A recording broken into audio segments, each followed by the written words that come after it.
Assalamualaikum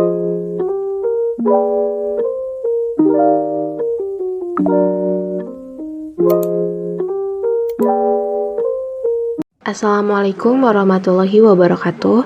Perkenalkan, saya Depi Rahmawati Apriliani, NPM 2021511083, mahasiswa Pendidikan Matematika Universitas Siliwangi. Di sini, saya akan menjelaskan tentang artikel Hakikat Perencanaan Pembelajaran Matematika. Dalam pembuatan artikel ini, saya didukung oleh beberapa pendapat para ahli dan juga ditinjau dari beberapa aspek filsafat ilmu, yaitu diantaranya yang pertama, ontologi, yang kedua, epistemologi, dan yang terakhir adalah aksiologi. Untuk aspek yang pertama, yaitu ontologi, kita akan membahas tentang pengertian dari perencanaan menurut para ahli. Yang pertama menurut Early Swandi, yang kedua menurut Handayani-Ningrat, yang ketiga menurut John Douglas. Arti dari perencanaan ini menurut Early Swandi merupakan suatu proses penentuan tujuan organisasi serta yang kemudian menyajikannya itu dengan jelas taktik-taktik, strategi-strategi, serta juga operasi yang diperlukan untuk dapat mencapai tujuan organisasi dengan secara menyeluruh. Sedangkan menurut Handayani-Ningrat, perencanaan adalah berbagai proses untuk dapat mempersiapkan seperangkat keputusan tentang kegiatan-kegiatan pada masa yang akan datang dengan diarahkan pada pencapaian tujuan-tujuan melalui penggunaan saran yang tersedia. Sedangkan yang terakhir yaitu menurut John Douglas mengatakan bahwa perencanaan itu suatu proses yang terus-menerus dalam hal pengkajian, membuat tujuan dan saran, serta mengimplementasikan dan mengevaluasi atau memantaunya. Dapat disimpulkan dari beberapa para ahli pengertian perencanaan yaitu proses menetapkan keputusan yang berkaitan dengan tujuan-tujuan yang akan dicapai, sumber-sumber yang akan diberdayakan, dan teknik atau metode yang dipilih secara tepat untuk melaksanakan tindakan selama kurun waktu tertentu agar penyelenggaraan pendidikan dapat dilaksanakan secara efektif, efisien, dan bermutu. Selanjutnya pengertian pembelajaran menurut para ahli yang saya gunakan 3 para ahli yaitu Arifin, Corey, dan yang terakhir adalah Sujana. Menurut Arifin, pembelajaran merupakan suatu proses atau kegiatan yang sistematis dan sistemik yang bersifat interaktif dan komunikatif antara pendidik atau guru dengan siswa, sumber belajar, dan lingkungan untuk menciptakan suatu kondisi yang memungkinkan terjadinya tindakan belajar siswa. Sedangkan menurut Corey berpendapat bahwa pembelajaran yaitu suatu proses di mana lingkungan seseorang secara disengaja dikelola untuk memungkinkan ia turut serta dalam tingkah laku tertentu dalam kondisi-kondisi khusus atau menghasilkan respon terhadap situasi tertentu.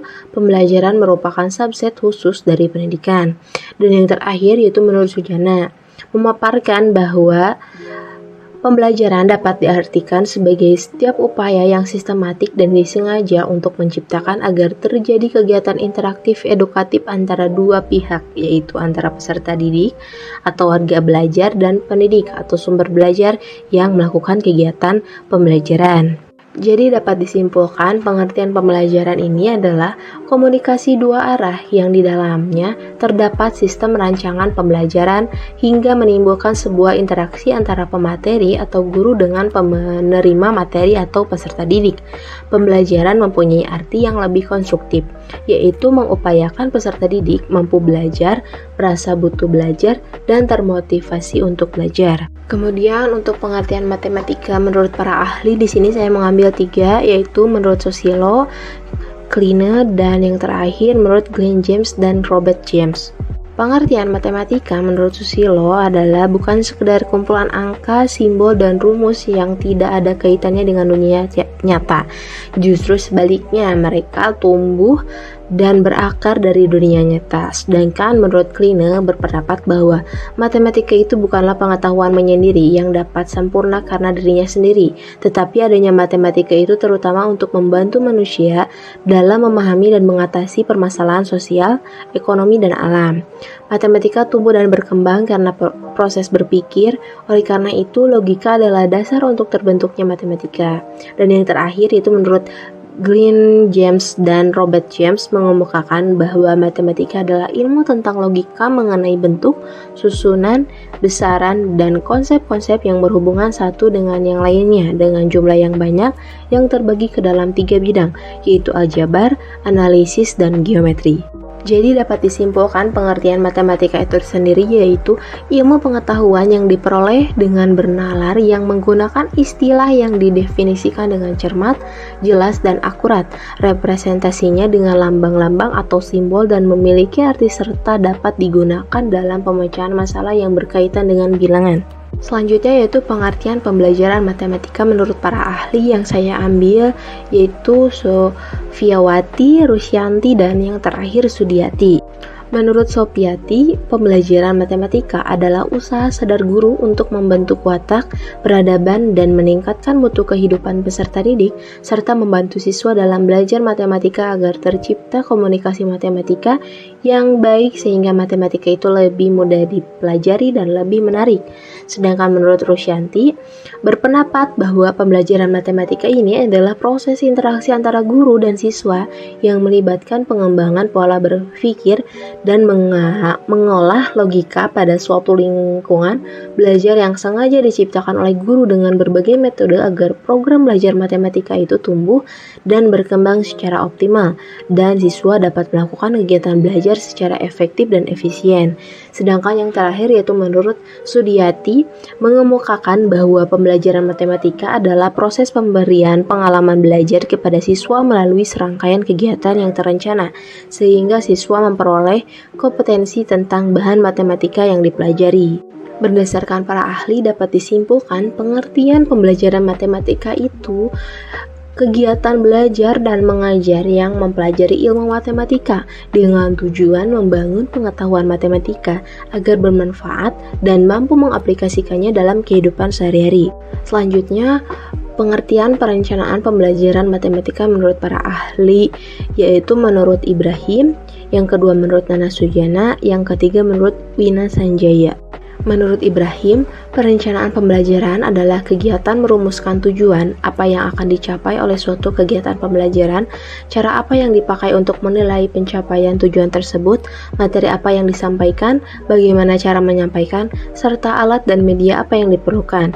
Sedangkan menurut Nana Sujana berpendapat bahwa perencanaan pembelajaran adalah kegiatan memproyeksi tindakan apa yang akan dilaksanakan dalam pembelajaran atau PBM, yaitu dengan mengkoordinasikan atau mengatur dan merespon komponen-komponen pembelajaran sehingga arah kegiatan, isi kegiatan, dan cara pencapaian kegiatan atau metode dan teknik serta bagaimana mengukurnya atau evaluasi menjadi jelas dan sistematis. Selain itu, untuk yang terakhir yaitu menurut Wina Sanjaya menyatakan bahwa perencanaan pembelajaran adalah proses pengambilan keputusan hasil berpikir secara rasional tentang sasaran dan tujuan pembelajaran tertentu, yakni perubahan perilaku serta rangkaian kegiatan yang harus dilaksanakan sebagai upaya pencapaian tujuan tersebut dengan memanfaatkan segala potensi dan sumber belajar yang ada. Dapat disimpulkan pengertian perencanaan pembelajaran yaitu tahap awal dalam kegiatan suatu pembelajaran matematika terkait dengan pencapaian tujuan pembelajaran matematika yang harus direncanakan dan diaktualisasikan serta diarahkan pada pencapaian tujuan atau penguasaan sejumlah kompetensi dan indikatornya sebagai gambaran hasil belajar. Yang kedua yaitu menurut epistemologi. Menurut epistemologi ini, pendidikan adalah proses yang bersifat terencana dan sistematik. Karena itu, perencanaannya disusun secara lengkap dengan pengertian dapat dipahami dan dilakukan oleh orang lain dan tidak menimbulkan penafsiran ganda. Di dalam pembahasan ini ada juga komponen-komponen pembelajaran, yaitu yang pertama, tujuan atau kompetensi yang harus dikuasai siswa. Yang kedua, materi pembelajaran. Yang ketiga, metode pembelajaran. Yang keempat, media pembelajaran. Dan yang terakhir, evaluasi pembelajaran. Langkah-langkah standar yang harus dipenuhi pada setiap unsur kegiatan pembelajaran adalah sebagai berikut. Yang pertama, kegiatan pendahuluan. Kegiatan pendahuluan meliputi yang pertama yaitu orientasi, persepsi, motivasi, pemberian acuan, pembagian kelompok belajar, dan penjelasan mekanisme pelaksanaan pengalaman belajar. Yang kedua yaitu kegiatan inti, meliputi kegiatan eksplorasi, elaborasi, dan konfirmasi. Kegiatan eksplorasi yaitu serangkaian kegiatan pembelajaran yang memberi kesempatan kepada peserta didik untuk mencari, temukan berbagai informasi, pemecahan masalah, dan inovasi. Sedangkan kegiatan elaborasi yaitu serangkaian kegiatan pembelajaran yang memungkinkan peserta didik mengekspresikan dan mengaktualisasikan diri melalui berbagai kegiatan dan karya yang bermakna. Yang terakhir yaitu kegiatan konfirmasi, yaitu serangkaian kegiatan pembelajaran yang memberi kesempatan bagi peserta didik untuk dinilai, diberi penguatan, dan diperbaiki secara terus-menerus. Dan yang terakhir yaitu kegiatan penutup, meliputi kegiatan membuat simpulan, memeriksa hasil belajar siswa, dan memberikan arahan tindak lanjut pembelajaran. Selanjutnya yaitu fase-fase pembelajaran. Untuk fase pertama, menyampaikan tujuan dan mempersiapkan siswa. Fase kedua yaitu mendemonstrasikan pengetahuan dan keterampilan. Fase ketiga yaitu membimbing pelatihan. Fase keempat, mengecek pemahaman dan memberikan umpan balik. Dan fase yang terakhir yaitu fase kelima, memberikan kesempatan untuk pelatihan lanjutan dan penerapan. Terdapat beberapa dimensi perencanaan pembelajaran yang berkaitan dengan cakupan dan sifat-sifat dari beberapa karakteristik yang ditemukan dalam perencanaan pembelajaran. Di antaranya yaitu signifikansi, feasibilitas, relevansi, kepastian, ketelitian, adaptabilitas, waktu, dan monitoring. Untuk pengertian signifikas, tingkat signifikas tergantung pada kegunaan sosial dari tujuan pendidikan yang diajukan. Dalam pencapaian tujuan itu, pengambil keputusan perlu mempunyai garis pembimbing yang jelas dan mengajukan kriteria. Untuk yang kedua yaitu feasibilitas.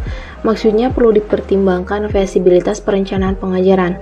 Salah satu faktor penentunya yaitu otoritas politika yang memadai, sebab dengan itu feasibilitas, teknik, dan estimasi biaya serta aspek-aspek lainnya dapat dibuat dalam pertimbangan yang realistik. Yang ketiga yaitu relevansi. Konsep ini berkaitan dengan jaminan bahwa perencanaan pengajaran memungkinkan penyelesaian persoalan secara lebih spesifik pada waktu yang tepat agar dapat dicapai tujuan spesifik secara optimal. Dan yang keempat yaitu kepastian. Diakui bahwa tidak semua hal-hal yang sifatnya kebetulan dapat dimasukkan dalam perencanaan pengajaran, namun perlu diupayakan agar sebanyak mungkin hal-hal tersebut dimasukkan dalam pertimbangan. Yang kelima yaitu ketelitian. Prinsip utama yang perlu diperhatikan ialah agar perencanaan pembelajaran disusun dalam bentuk yang sederhana, serta perlu diperhatikan secara sensitif kaitan-kaitan yang pasti terjadi antar berbagai komponen. Yang keenam yaitu adaptabilitas, bahwa perencanaan pembelajaran bersifat dinamik sehingga perlu senantiasa mencari informasi sebagai umpan balik atau balikan. Yang ketujuh yaitu waktu. Faktor-faktor yang berkaitan dengan waktu cukup banyak. Selain keterlibatan perencanaan dalam memprediksi masa depan, juga validasi dan reliabilitas analisis yang dipakai, serta kapan untuk menilai kebutuhan kependidikan masa kini dalam kaitannya dengan masa mendatang. Dan yang terakhir yaitu monitoring, termasuk di dalamnya adalah mengembangkan kriteria untuk menjamin bahwa berbagai komponen bekerja secara efektif. Untuk aspek yang terakhir yaitu aksiologi. Pembelajaran itu harus direncanakan dengan matang agar pengetahuan perkembangan anak didik meningkat dalam setiap satuan pendidikan. Perencanaan pembelajaran matematika yang efektif menyebabkan pengetahuan prasyarat yang dimiliki siswa tentang matematika dapat terus diingat ke jenjang lebih lanjut, demikian seterusnya. Secara garis besar, komponen yang akan dikembangkan dalam rencana pembelajaran matematika yaitu tentang rencana tujuan pembelajaran, rencana materi pembelajaran matematika, rencana media, dan rencana evaluasi pembelajaran matematika. Perencanaan pembelajaran memainkan peran penting dalam membantu guru untuk melaksanakan tugas sebagai pendidik dalam melayani kebutuhan belajar siswanya. Perencanaan pembelajaran juga dimaksudkan sebagai langkah awal sebelum proses pembelajaran berlangsung. Mungkin sekian dari video kali ini. Terima kasih telah menonton. Wassalamualaikum warahmatullahi wabarakatuh.